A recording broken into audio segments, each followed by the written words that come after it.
मुझसे पूछा जा रहा है कि 500 साल पहले तुम्हारी मस्जिद थी नहीं थी। अरे सर, अगर मैं इस पार्लियामेंट में खोद दूं, इसमें गड़ा कर दूं, तो खाने जहां का हिस्सा मिलेगा तो मेरी हो जाएगी ये। सर, आज मेरी बेटियों को गवर्नमेंट के एजुकेशन इदारों में हिजाब पहनने से रोका जा रहा है। Sir, rights to unrights happened, Nelli massacre, Hashimpura, Maliana, Mumbai 93, Ahmedabad 69, Gujarat 2002, 22, Delhi 84, Delhi, Haryana, Rajasthan में पुलिस की अख्तियारात गौरक्षक को दे दिए, जुनैद और नसीर को जिंदा जला दिया गया। तब्दील मजहब, मैं तब्दील मजहब नहीं कर सकता, सरकार से पूछना पड़ेगा मुझे अपना मजहब बदलने के लिए। वजीर आजम कहते हैं कि वक्फ का ताल्लुक संविधान से नहीं है। अरे कौन पढ़ा रहा है वजीर आजम को आर्टिकल 26? पढ़ा लीजिए। मुझे बोलने का मौका दिया, बहुत बहुत धन्यवाद। Honorable Member Asauddin Owaisi. Time. Thank you, sir.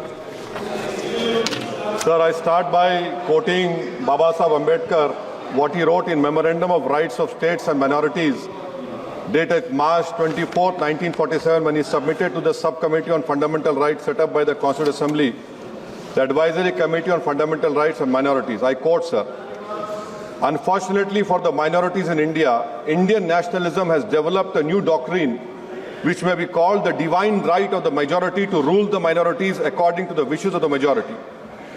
Any claim for the sharing of power by the minority is called communalism, while the monopoly of the whole power by the majority is nationalism. Guided by such political philosophy, the majority is not prepared to allow the minorities to share the political power, nor is it willing to respect any convention made in that behalf, as is evident from the repudiation of the obligation to include representation of the minority in the cabinet, contained in the instrument of instruction issued to the governors in Government of India Act 1935. Baba Sahib says under these circumstances, there is no way left but to have the rights of scheduled castes embodied in the Constitution. This is true now also. I will prove it, sir. In what Baba Sahib said 75 years ago was absolutely right. No one wants the minorities to share power. I'll give you an example, sir. In this August House 75 years ago, when Maulana Azad stood up and said that what safeguards the Muslims have before the partition, those safeguards should be given to the Muslims. That was political representation, reservation. You know what Sardar Patel instructed Mr. Abid Hussain and Begum Aizaz Rasool to censure Maulana Azad. And Maulana Azad felt claustrophobic. And Maulana Azad said that this Constituent Assembly has become a new prison for me. Maulana Azad said this in the Constituent Assembly, sir. Now what we see is that, sir, आप देख रहे हैं कि उसके बाद जो constituencies को बनाया गया असेंबली और पार्लियामेंट की हदबंदी हुई, वो इस तरीके से उसको तरतीब दी गई कि अक्सरती तबके के लोग जीत जाएं और मुस्लिम अक़लियत के लोग कामयाब होने में बड़ी मुश्किलात पेश आए। इसीलिए 2007 में सच्चर कमेटी ने कहा था, सिफारिशात में कहा कि अब जब हदबंदी होगी तो माकूल तरीके से बनाए जाए ताकि मुसलमान पार्लियामेंट और असेंबली के इलेक्शन जीत सके। मुझे नहीं मालूम कि अब नए सेंसस के बाद जब हदबंदी होगी तो उसकी सिफारिशात को रखा जाएगा या फिर मार्जिनलाइजेशन जो मुसलमानों का हो रहा है 75 साल से वो चलता रहेगा। सर, जब पार्लियामानी जमहूरियत की कामयाबी किस बुनियाद पर होती है? पार्लियामानी जमहूरियत की कामयाबी का पैमाना मैं आपको बताता हूं। Article 25, article 26, article 29, article 30, article 14, article 21, ये 4 बुनियादी राइट्स है आइन में, जिसको हम सामने रखकर मैं आपको बताऊंगा कि क्या वाकई में उन कमजोर तबकात से इंसाफ हुआ। मिसाल के तौर पर आर्टिकल 15 और 16, सर, 1950 का प्रेसिडेंशियल ऑर्डर निकला, तारीखी नाइंसाफी के खात्मे के लिए रिजर्वेशन दिया गया, तारीखी नाइंसाफी के लिए हजारों साल के जुल्म की बिना पर, मगर उनको नहीं मिला जिनका मजहब इस्लाम और मुसलमान था, जो भी उनसे भी नाइंसाफी जुल्म हुआ। दूसरी बात सर, दूसरी बात, दफा 25 में प्रोफेस कहा गया, article 25 talks profess.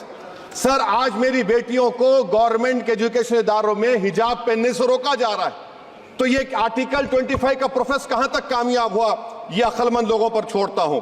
Practice sir, article 25 में अमल करना। कई रियासतों ने ऐसा कानून बना दिया कि आप ये नहीं खा सकते, आप वो नहीं खा सकते, कैटल स्लॉटर एक्ट का एक्ट बना दिया।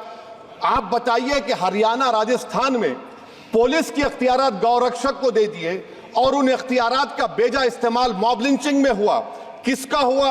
एक लड़का था साबिर मलिक बंगाल का, मार के पीट कर मार दिया गया। क्यों? क्योंकि उसने बीफ खाया, बाद में मालूम हुआ नहीं खाया। जुनैद और नसीर को गाटमीका के थे, उनको जिंदा जला दिया गया। सर, फिर प्रोपगेट, आप ये आर्टिकल 25 का 3rd सेक्शन प्रोपगेट, आज आप देख रहे हैं कि मुझसे पूछा जा रहा है कि 500 साल पहले तुम्हारी मस्जिद थी, नहीं थी। ख्वाजा अजमेरी की दरगाह कह रहे नहीं है। अरे सर, अगर मैं इस पार्लियामेंट में खोद दूं, इसमें गड़ा कर दूं, तो खाने जहां का हिस्सा मिलेगा तो मेरी हो जाएगी ये। आप बताइए। अब आप देखिए ये प्रोपगेट क्या हो रहा है। अच्छा, जो तब्दीली मजहब का कानून, तब्दीली मजहब, मैं तब्दील मजहब नहीं कर सकता, सरकार से पूछना पड़ेगा मुझे अपना मजहब बदलने के लिए। अगर अंबेडकर आज जिंदा होते तो बाबा साहब को भी कहते कि आप जाकर परमिशन लो, तब मजहब बदलना पड़ेगा आपको। ये हालात आज यहां पर पैदा हो चुकी है। सर, आर्टिकल 26 देखिए, it gives religious denomination the right to establish and maintain institution for religion charitable. वजीर आजम कहते हैं कि वक्फ का ताल्लुक संविधान से नहीं है। अरे कौन पढ़ा रहा है वजीर आजम को? आर्टिकल 26 पढ़ा लीजिए। आर्टिकल 26 की बात कही गई। मकसद क्या है कि वक्फ की जायदादों को अक्सरियती तबके के लिए छीन कर दे दिया जाए। आप अपनी ताकत की बुनियाद पर छीनना चाह रहे। सर, दफा 29 पे आ जाइए, आर्टिकल 29। लैंग्वेज का, जबान का तहफ्फुज है। उर्दू को खत्म कर दिया गया। वो उर्दू जिसके हमारे मुजाहिदीन आजादी ने नारा दिया था, इनकलाब जिंदाबाद का, उस जबान को आप खत्म कर रहे हैं।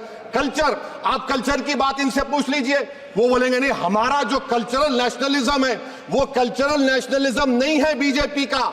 वो कल्चरल नेशनलिज्म आला जात का, हिंदुत्व का नेशनलिज्म है, जो भारत के इंडियन नेशनलिज्म से बिल्कुल मुख्तलिफ है। सर, अब आप आ जाइए। सर, आर्टिकल 30 पे आ जाइए। सर, आर्टिकल 30 पे आ जाइए। सर, आर्टिकल 30 में माइनॉरिटीज को राइट दिया गया। This house has passed a law in 1981 to give minority AMU. This government went to the Supreme Court and said, no, we'll oppose minority status. This House voice was suppressed in the Supreme Court, sir. That is why I say that the executive has argued contrary to the parliament. Sir, right to life. Right to life तो उस वक्त भी था। मैं आपको मिसाल दे रहा हूं। सर, दिसंबर 63 में, 63 में कश्मीर में रसूलुल्लाह सल्लल्लाहु अलैहि वसल्लम के मुंह मुबारक की चोरी हुई तो पूरे देश में, sir, only 2 minutes, sir, only 2. Please, I know. Only 2 minutes, sir. Please, sir, only 2. Time is not there. Prime Minister has Sir, to. I'm concluding, sir. I'm concluding. Rajat Sahab, I'm concluding. Please, he has to sir. reply. Listen Please. to me, sir. Sir, my Shikwa Hind Please, Bayan. 1 minute. I'll conclude, sir. 2 minutes. Now, in Article 20, after that in 63, 8 lakh Muslims were pushed into East Pakistan. What has changed? Please tell me. 2013 Muzaffarnagar, 50,000 were shifted. Sir, riots to unrights happened. Nelli massacre, Hashimpura, Maliana, Mumbai 93, Ahmedabad 69, Gujarat 2002, 22, Delhi 84, Delhi. Nothing has changed, sir. Lastly, sir. Please. Lastly, sir, on judiciary, sir, on judiciary, sir, I'm concluding. On judiciary, sir, CAA is not being heard. 2 sitting chief ministers get bail, but Stan Swamy died in the prison, sir. That is why I say the institution functioning of Obviously, judiciary please conclude. accountability. And lastly, sir, just now Ravi Shankar Prasad has quoted a book. In that book, there's a Tipu Sultan also. Okay. That is sir, I'm concluding by reciting a sher. On this I conclude, sir. Nisar मैं तेरी गलियों के वतन के जहां चली है रस्म के कोई ना सर उठा के चले, जो कोई चाहने वाला तवाफ को निकले, नजर उड़ा के चले। सर, हम जिस्म व जान बचा के चले, बहुत है जुल्म दस्ते बहाना जू के लिए। सर, हम जो चंद अहले जुनू तेरे नाम लेवा है, इख्तिदार की कुर्सियों पर बैठने वाले जो लोग थे और है, वो इंटेलेक्चुअली डिसऑनेस्ट है। संविधान सच्चा है। जय भीम, आइन जिंदाबाद। Professor, please.